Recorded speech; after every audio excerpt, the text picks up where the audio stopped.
तो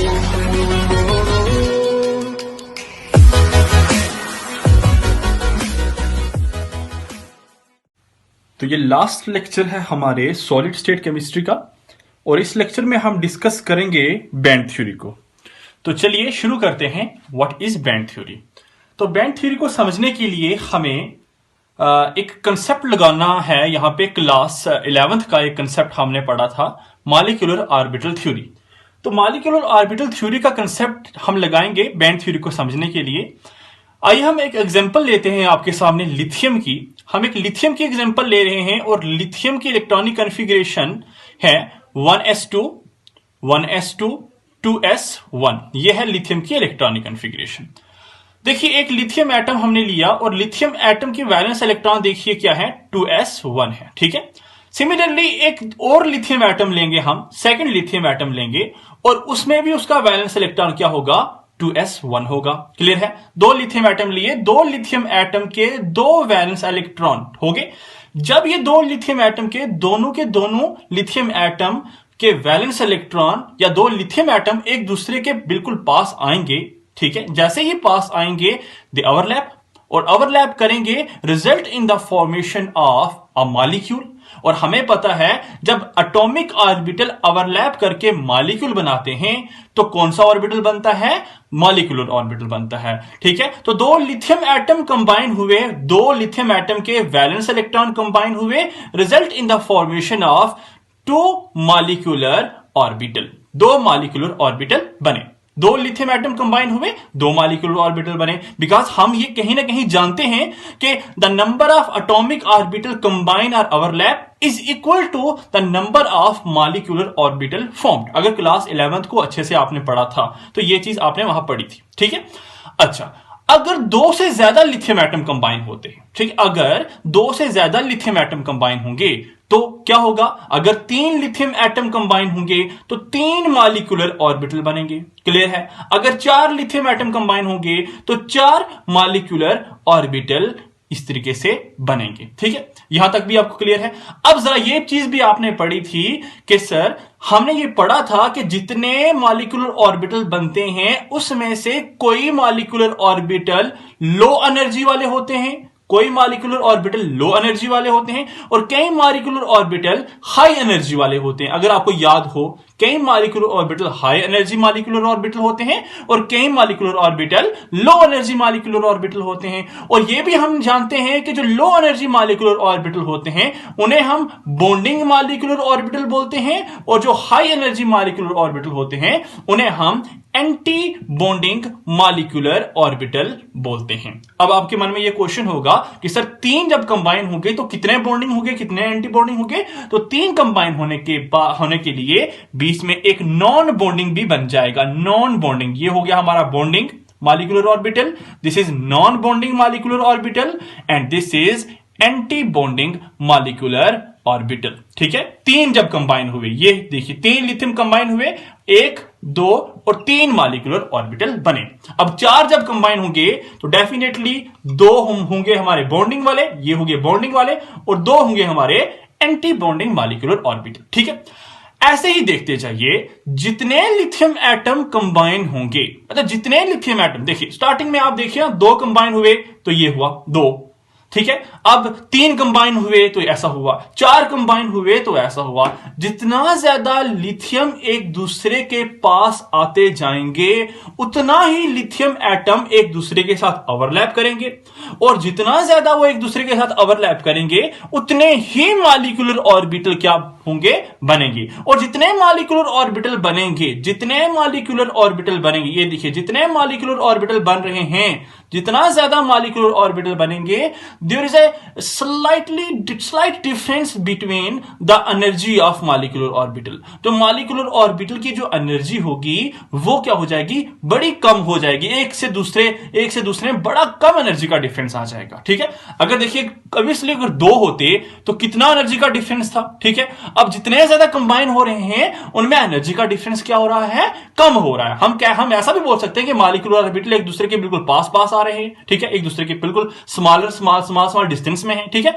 तो हम ये बोल सकते हैं कि अगर स्मॉल डिस्टेंस में है, result in the formation of a band, एक बैंड बना रहे हैं, ठीक है, एक गुच्छा बना रहे हैं, एक जोड़ा बना रहे हैं, कुछ बैंड बना रहे हैं, ठीक है, एक बैंड सा बन गया। बस यहीं से एक कंसेप्ट आ गया बैंड थ्योरी का, यहीं से उन्होंने नाम दे दिया बैंड थ्योरी। ये फर्स्ट टाइम जो थ्योरी थी, first time theory band theory, ये हेलिक्स ब्लॉक ने दी, ठीक है। हेलिक्स ब्लॉक नाम के एक साइंटिस्ट थे 1928 में, ठीक है। 1928 में बैंड थ्योरी का कंसेप्ट हेलिक्स ब्लॉक नाम के एक साइंटिस्ट थे, उन्होंने दिया।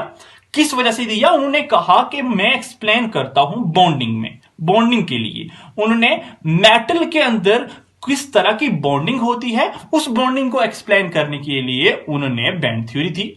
और उन्होंने क्या किया, उन्होंने किस बेस पे ये थ्योरी दी? उन्होंने मॉलिक्यूलर ऑर्बिटल थ्योरी के बेस पे बैंड थ्योरी दी। मुझे लगता है यहां तक जनरल इंट्रोडक्शन बैंड थ्योरी की आपको समझ आ चुकी होगी। बैंड थ्योरी आई कहां से और वजह क्या थी, ठीक है।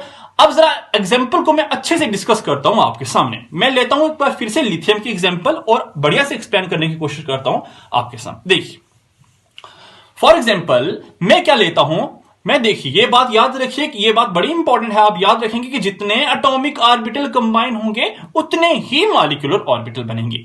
फॉर एग्जाम्पल मैं आपके सामने डिस्कस करता हूं दो लिथियम एटम को लेके। देखिए मैं लेता हूं आपके सामने, ये है दो लिथियम, एक लिथियम था, अब दो लिथियम एटम कंबाइन होकर Li2 मॉलिक्यूल बन गया। अब ये कैसे बना, उसके पीछे क्या कारण है? एक लिथियम ये है, दूसरा लिथियम ये है, ये लिखा मैंने लिथियम, ये मैंने लिखा लिथियम। ये लिथियम का एक एटॉमिक ऑर्बिटल है। जरा फुल इलेक्ट्रॉनिक कॉन्फ़िगरेशन लिथियम की क्या है? 1s2 2s1। हमने वैलेंस वाली लिखनी है, only valence electron can take part in bonding, ठीक है। तो 2s1 लिथियम का ये है सेकंड लिथियम का 2s1। और इन दोनों में कितने कितने इलेक्ट्रॉन हैं? एक एक इलेक्ट्रॉन ही तो है, ठीक है। अब जब ये कंबाइन होंगे, जैसे ही ये कंबाइन होंगे, दो मॉलिक्यूलर ऑर्बिटल बनेंगे। एक लो एनर्जी वाला जो नीचे है उसका नाम है बॉन्डिंग मॉलिक्यूलर ऑर्बिटल, एक हाई एनर्जी वाला जो ऊपर है उसका नाम है एंटी बॉन्डिंग मॉलिक्यूलर ऑर्बिटल। अब जरा देखिए, अब जरा सोचने की कोशिश कीजिए, जो दो के दो इलेक्ट्रॉन हैं वो किस ऑर्बिटल में जाएंगे? ये बात भी हमने जानी है हुंड्स रूल के अकॉर्डिंग कि इलेक्ट्रॉन पहले पेयर होंगे, ठीक है, और उसके बाद वो फिर ऊपर जाएंगे, ठीक है। ऐसा ही तो होता है ना। अब लो एनर्जी पहले इसमें फील होंगे पूरे के पूरे, फिर हाई एनर्जी में फील होंगे। ऐसा तो नहीं कि यहां एक होगा फिर यहां दूसरा होगा फिर तीसरा। लो एनर्जी वाले सारे पहले फील हो जाएंगे, फिर हाई एनर्जी वाले फील होंगे, पेयरिंग होगी, ठीक है। अब यहां पे हमने देखा दो लिथियम एटम कंबाइन हुए, दो मॉलिक्यूलर ऑर्बिटल बने, और दोनों के दोनों मॉलिक्यूलर ऑर्बिटल जो बने उसमें से दोनों के दोनों इलेक्ट्रॉन बॉन्डिंग मॉलिक्यूलर ऑर्बिटल में गए। आइए लिथियम, जब हमारे Li3 की बात चलेगी, तीन लिथियम एटम कंबाइन हो रहे हैं, 1 2 3, 1 2 और 3। अब ये एक एक इलेक्ट्रॉन है इस इलेक्ट्रॉनिक कॉन्फ़िगरेशन के अकॉर्डिंग, ठीक है। हर एक लिथियम एटम का 2s1 वैलेंस इलेक्ट्रॉन ले रहे हैं, हर एक लिथियम एटम का 2s1 वैलेंस इलेक्ट्रॉन की बात चल रही है। सिर्फ वैलेंस इलेक्ट्रॉन बॉन्डिंग में टेक पार्ट करते हैं। तो कितने मॉलिक्यूलर ऑर्बिटल बनेंगे? अभी भी देख लीजिए, तीन मॉलिक्यूलर ऑर्बिटल बनेंगे। एक का नाम होगा बॉन्डिंग मॉलिक्यूलर ऑर्बिटल, एक का नाम होगा एंटी बॉन्डिंग मॉलिक्यूलर ऑर्बिटल, और जो बीच वाला होगा वो होगा हमारा non bonding molecular orbital. Clear है? तीन बने। अब एक इलेक्ट्रॉन यहां पे, ठीक है, दूसरा इलेक्ट्रॉन यहां पे, और तीसरा इलेक्ट्रॉन जो बच गया वो नॉन बॉन्डिंग में जाएगा। क्लियर है? सिमिलरली आप काम कीजिए, Li4 की बात कीजिए, ठीक है। Li4 की बात कीजिए, कितने लिथियम एटम कंबाइन हो रहे हैं? एक ऑर्बिटल, दूसरा ऑर्बिटल, तीसरा ऑर्बिटल, चौथा ऑर्बिटल, चारों 2s1 वाले हैं ना, चारों लिथियम के 2s1 इलेक्ट्रॉनिक कॉन्फ़िगरेशन की बात चल रही है। चार लिथियम एटम कंबाइन हुए तो चार मॉलिक्यूलर ऑर्बिटल बनेंगे, चार एटॉमिक ऑर्बिटल के कंबाइन होने से चार मॉलिक्यूलर ऑर्बिटल बनेंगे। देखिए दो जो होंगे लो एनर्जी वाले होंगे वो हैं बॉन्डिंग मॉलिक्यूलर ऑर्बिटल, और दो जो होंगे वो हाई एनर्जी वाले हैं anti bonding molecular orbital. Clear है? अब एक इलेक्ट्रॉन, दूसरा इलेक्ट्रॉन, पहले लो एनर्जी वाले फुल्ली फिल्ड हो गए, तीसरा इलेक्ट्रॉन और फोर्थ वन इलेक्ट्रॉन। क्लियर है? ठीक है। अब मैं एक काम करता हूं आपके सामने, Li10 लिथियम 10 लेके बताता हूं आपको। चलिए फोर्थ कैटेगरी देखिए, लिथियम में 10 टाइम ले रहा हूं। अगर मैं 10 टाइम लिथियम ले रहा हूं, कितने लिथियम एटम होंगे? 10, 1 2 3 4 5 6 7 8 9 10। हर एक एटॉमिक ऑर्बिटल में एक एक इलेक्ट्रॉन है, ठीक है। हर एक के एटॉमिक ऑर्बिटल में एक एक इलेक्ट्रॉन है। क्लियर है? ये सारे के सारे 2s हैं, 2s1। अब 10 लिथियम एटॉमिक ऑर्बिटल कंबाइन हुए तो कितने मॉलिक्यूलर ऑर्बिटल बनेंगे जरा बताइए? बिल्कुल 10 बनेंगे। 5 होंगे लो एनर्जी वाले, 1 2 3, 4 और 5। 5 होंगे लो एनर्जी वाले, उन्हें बोलेंगे बॉन्डिंग मॉलिक्यूलर ऑर्बिटल, और 5 होंगे हाई एनर्जी वाले, उन्हें क्या बोलेंगे? Anti bonding molecular orbital. ये हमारे हुए एंटी बॉन्डिंग मॉलिक्यूलर ऑर्बिटल। अब जरा बताइए कितने इलेक्ट्रॉन है? 10 इलेक्ट्रॉन है। वो कितने ऑर्बिटल में जाएंगे? एक ऑर्बिटल में मैक्सिमम 2 इलेक्ट्रॉन, तो 10 इलेक्ट्रॉन 5 ऑर्बिटल में, और पांचों के 5 ऑर्बिटल कौन से वाले होंगे? हमारे बॉन्डिंग होंगे, लो एनर्जी वाले ऑर्बिटल होंगे। ठीक है, क्लियर है यहां तक? अब जो नीचे वाला जो बैंड है, ये वाला जो बैंड है, अब देखिए जरा मैं इसको ऐसा करता हूं, ये ड्रा करता हूं। ये बैंड जो पूरा है, पूरा का पूरा फील्ड है, और ये बैंड जो है पूरा का पूरा खाली है। तो आराम से लो एनर्जी वाले ऑर्बिटल से इलेक्ट्रॉन उठ के जो फील्ड लो एनर्जी वाला ऑर्बिटल था, वहां से इलेक्ट्रॉन उठ के एम्प्टी ऑर्बिटल में जा सकता है, और जैसे ही इलेक्ट्रॉन जंप करेगा, हमें पता है कि इलेक्ट्रिकल कंडक्टिविटी हो सकती है, इलेक्ट्रिकल कंडक्शन हो सकती है। ठीक है, तो अब यहां तक तो हमारा कंसेप्ट क्लियर है, बिल्कुल यहां तक हमारा कंसेप्ट क्लियर है। चलिए थोड़ा सा एक बात और करते हैं। अगर मैं Li10 के जगह एक Li इंफिनिटी ले लेता हूं, ठीक है, n टाइम ले लेता हूं लिथियम को, n टाइम में लिथियम ले लेता हूं आपके सामने। चलिए ये मैं लेता हूं लिथियम n टाइम है, n टाइम लिथियम अगर कंबाइन होंगे तो n time atomic orbital lithium के कंबाइन हो रहे हैं। अगर n time atomic orbital lithium के कंबाइन हो रहे हैं तो n टाइम मॉलिक्यूलर ऑर्बिटल बनेंगे, n टाइम मॉलिक्यूलर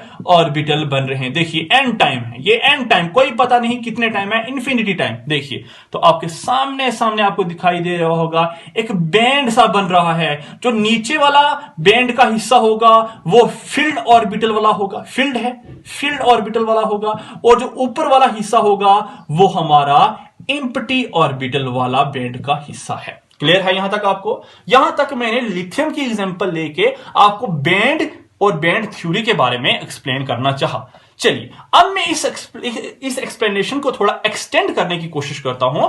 मैं लिथियम की जगह बेरिलियम लेके थोड़ा एक्सटेंड करने की कोशिश करता हूं इस थ्योरी को। चलिए आइए डिस्कस करते हैं बेरिलियम को। अब जब बेरिलियम की बात आई तो बेरिलियम का एटॉमिक नंबर क्या था? 4 निकला, और बेरिलियम की इलेक्ट्रॉनिक कॉन्फ़िगरेशन थी 1s2 2s2। बेरिलियम की इलेक्ट्रॉनिक कॉन्फ़िगरेशन अगर 2s2 थी तो इसका मतलब एक बेरिलियम में 2 इलेक्ट्रॉन है, और 2 बेरिलियम में कितने इलेक्ट्रॉन है? 4 इलेक्ट्रॉन है। मतलब बेरिलियम में लिथियम के डबल इलेक्ट्रॉन है, बेरिलियम में लिथियम के डबल इलेक्ट्रॉन। आप देखिए 2 बेरिलियम को आपस में जोड़ने की कोशिश कीजिए, 2s2 एक बेरिलियम का, 2s2 दूसरे बेरिलियम का। अब 2 बेरिलियम आपस में जुड़े, 2 मॉलिक्यूलर ऑर्बिटल बने। एक का नाम है बॉन्डिंग मॉलिक्यूलर ऑर्बिटल, एक का नाम है एंटी बॉन्डिंग मॉलिक्यूलर ऑर्बिटल। अब ये 4 इलेक्ट्रॉन है, 2 तो जाएंगे इसमें और 2 जाएंगे इसमें। अब कहां इलेक्ट्रिकल कंडक्शन होगी? अब तो देखिए जरा, खुद देख के लग रहा है कि यहां सारे के सारे filled atomic orbital as well as filled molecular orbital हैं। तो हम जानते हैं कि फील्ड ऑर्बिटल कभी भी कंडक्शन नहीं कर सकते इलेक्ट्रिसिटी की। तो फिर क्या कारण है, क्या यहां कंडक्शन नहीं होगी? लेकिन देखा गया यहां, लेकिन ऐसा नहीं है, देखा गया कि बेरिलियम की जो कंडक्शन है या कंडक्टिविटी है वो लिथियम के कंपैरिजन में ज्यादा है। बेरिलियम ज्यादा इलेक्ट्रिकल कंडक्टिविटी करता है एज कंपेयर टू लिथियम। इस डिफिकल्टी को एक्सप्लेन करने के लिए हमने क्या किया? अब देखिए, अब जैसे ये डिफिकल्टी हमारे सामने आई, हमने देखा बेरिलियम की पूरी इलेक्ट्रॉनिक कॉन्फ़िगरेशन को। तो बेरिलियम की पूरी इलेक्ट्रॉनिक कॉन्फ़िगरेशन लिखने की कोशिश कीजिए। वो हमने लिखी 1s2 2s2 और 2px0 2py0 2pz0। ये आप जानते हैं 1s2 2s2, इसको ऐसा भी लिख सकते हैं 1s2 2s2 2p0, ऐसा भी लिख सकते हैं। ठीक है, आराम से देखने की कोशिश कीजिए। ये तो ठीक था कि हम जान चुके हैं कि बेरिलियम के 2s ऑर्बिटल ओवरलैप करके फील्ड मॉलिक्यूलर ऑर्बिटल बनाएंगे, लेकिन there is another orbital which has slightly different energy, बहुत ही कम डिफरेंस है एनर्जी का 2s और 2p ऑर्बिटल में, वो भी ओवरलैप करेगा यहां पे। ठीक है, याद रखिए, बड़ी इंपॉर्टेंट बात है। बेरिलियम के 2s ऑर्बिटल ओवरलैप करके मॉलिक्यूलर ऑर्बिटल बनाएंगे, लेकिन बेरिलियम का 2p ऑर्बिटल जो कि एम्प्टी ऑर्बिटल है, वो स्लाइट डिफरेंट इन एनर्जी है इस 2s ऑर्बिटल से, वो भी यहां पे ओवरलैप करेगा। और ओवरलैप करने से ये तो फील्ड बैंड बना गया ना, यहां तो फील्ड बैंड बन गया ना 2s ऑर्बिटल से, फील्ड पूरा का पूरा फील्ड था, bonding as well anti bonding दोनों फील्ड थे, ठीक है। लेकिन बेरिलियम का 2p एम्प्टी ऑर्बिटल भी ओवरलैप करेगा और ओवरलैप करने से एम्प्टी बैंड बनाएगा, क्योंकि यहां बैंड बन ही नहीं रहा था, यहां सारा का सारा फील्ड बैंड बन रहा था, और इस वजह से बेरिलियम का 2p एम्प्टी ऑर्बिटल ओवरलैप किया और बनाया कौन सा बैंड, एम्प्टी बैंड, ठीक है। बेरिलियम ने, अब बेरिलियम का हो गया फील्ड बैंड भी बन गया, एम्प्टी बैंड भी बन गया, ठीक है। लिथियम के केस में तो कोई प्रॉब्लम ही नहीं थी, बिकॉज सारे के सारे नीचे वाले फील्ड थे, ऊपर वाले एम्प्टी थे। लेकिन बेरिलियम के केस में हमें प्रॉब्लम आना शुरू हुई, बिकॉज नीचे बॉन्डिंग भी फील्ड हो गए, एंटी बॉन्डिंग भी फील्ड हो गए, तो कहां एम्प्टी बैंड, तो एम्प्टी बैंड कहां से निकला, एम्प्टी बैंड निकला 2p एटॉमिक ऑर्बिटल से, जो कि स्लाइट डिफरेंट इन एनर्जी था। तो यहां से दो तरह के बैंड निकल के सामने आए, यहां से दो तरह के।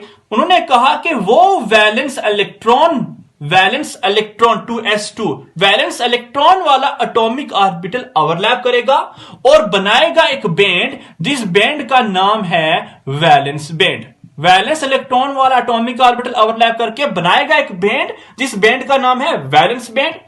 उसके बाद उन्होंने यह कहा कि एक ऐसा एटॉमिक ऑर्बिटल भी होगा जो कि वैलेंस एटॉमिक ऑर्बिटल से थोड़ा सा डिफरेंट इन एनर्जी होगा, वो भी ओवरलैप करेगा, लेकिन होगा एम्प्टी, वो भी ओवरलैप करेगा, और जैसे ही वो ओवरलैप करेगा बनाएगा एक बैंड, ठीक है, एम्प्टी ऑर्बिटल, ठीक है, एम्प्टी ऑर्बिटल ओवरलैप करेंगे और बनाएंगे एक बैंड, और उस बैंड का नाम क्या होगा, कंडक्शन बैंड होगा। उस बैंड का नाम है कंडक्शन बैंड। अब इसका नाम वैलेंस बैंड क्यों पड़ा, बिकॉज ये वाला बैंड, ये वाले orbital, molecular orbital valence electron को होल्ड करते थे, और इस बैंड का नाम कंडक्शन बैंड क्यों पड़ा, बिकॉज ये वाले मॉलिक्यूलर ऑर्बिटल एम्प्टी थे, और ये क्या करते थे, हमारे इलेक्ट्रिसिटी की कंडक्शन में हेल्प करते थे, बिकॉज वैलेंस इलेक्ट्रॉन से इलेक्ट्रॉन उठ उठ के कंडक्शन बैंड में आ रहे थे। यहां तक क्लियर है। इस कंडक्शन बैंड ने हमें इलेक्ट्रिसिटी की कंडक्टिविटी के बारे में अच्छे से एक्सप्लेन किया। यहां तक बैंड थ्योरी का कुछ कंसेप्ट था। अब इस थ्योरी को, कंसेप्ट को लेके हमने मेटल्स, जिसे हम बोलते हैं हमारे कंडक्टर्स, हमें कंडक्टर्स बोलते हैं जिसे हम metals, that is conductors, insulators as well as semiconductor के बारे में बड़े अच्छे से एक्सप्लेन किया। इस थ्योरी के कंसेप्ट को लेके हमने मेटल, कंडक्टर, इंसुलेटर और सेमीकंडक्टर के कंसेप्ट को बड़े अच्छे से एक्सप्लेन किया। देखिए कैसे एक्सप्लेन किया। इस थ्योरी ने कहा, आराम से इस थ्योरी देखिए, इस थ्योरी का simple to the point concept ये था, there is two type of band, valence band as well as conduction band. Valence band filled होता है, कंडक्शन बैंड एम्प्टी होता है, और यही बैंड इलेक्ट्रिकल कंडक्टिविटी के हेल्पफुल होते हैं। अच्छा, इस थ्योरी के अकॉर्डिंग उन्होंने कहा कि जो हमारे इंसुलेटर्स होते हैं, पहली बात, जो हमारे इंसुलेटर्स होते हैं, इंसुलेटर्स में वैलेंस बैंड, कंडक्शन बैंड सब में होते हैं। इंसुलेटर में यह है वैलेंस बैंड, देखिए लेट करते हैं, और इंसुलेटर का वैलेंस बैंड और कंडक्शन बैंड के बीच बहुत ज्यादा डिफरेंस होता है एनर्जी का, बहुत ही ज्यादा एनर्जी का डिफरेंस है। उन्होंने कहा the top of the valence band and the bottom of the conduction band, इनमें जो एनर्जी का डिफरेंस है वो ज्यादा है, और इन्होंने कहा जो एनर्जी का डिफरेंस है उनको मैं क्या कहता हूं, उस गैप को मैं बोलता हूं फॉरबिडन गैप, ठीक है। उस गैप को क्या कहा इन्होंने, फॉरबिडन गैप का नाम दिया, ठीक है, फॉरबिडन गैप का नाम दिया, ठीक है। अच्छा, उसके बाद कहा कि बड़ा ज्यादा एनर्जी का डिफरेंस है कि किसी भी प्रोसेस से अंडर नॉर्मल कंडीशन, कोई भी नॉर्मल कंडीशन इसे मिल जाए, यहां से वैलेंस बैंड से इलेक्ट्रॉन प्रमोट होकर कंडक्शन बैंड में इजिली नहीं जा सकता। दैट्स वाई इलेक्ट्रॉन प्रमोट नहीं होगा। अगर इलेक्ट्रॉन ऊपर नहीं जाएगा तो इलेक्ट्रिसिटी कहां कंडक्ट होगी, अगर इलेक्ट्रिसिटी कंडक्ट नहीं होगी तो इसका मतलब हम बोल सकते हैं हमारा इंसुलेटर है ये। क्लियर है।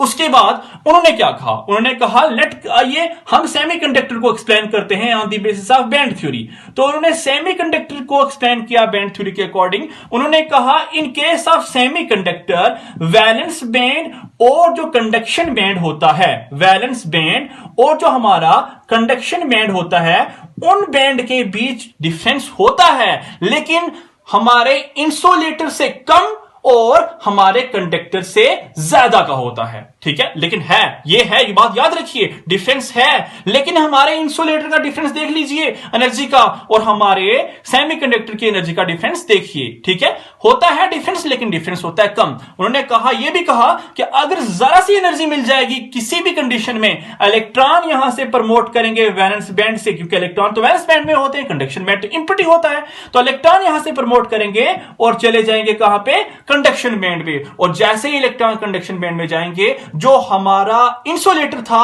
अब वो हमारा कंडक्टर बन गया। तो वो वाली चीज जो कि किसी समय इंसुलेटर बनती है, किसी समय कंडक्टर बनती है, उसे हम क्या बोलते हैं, सेमी कंडक्टर बोलते हैं। सिमिलरली लास्टली इन्होंने कहा कि आइए एक्सप्लेन करते हैं हम क्या बोलते हैं कंडक्टर में। तो कंडक्टर के केस में इन्होंने कहा there is an overlap seen between valence band and conduction band.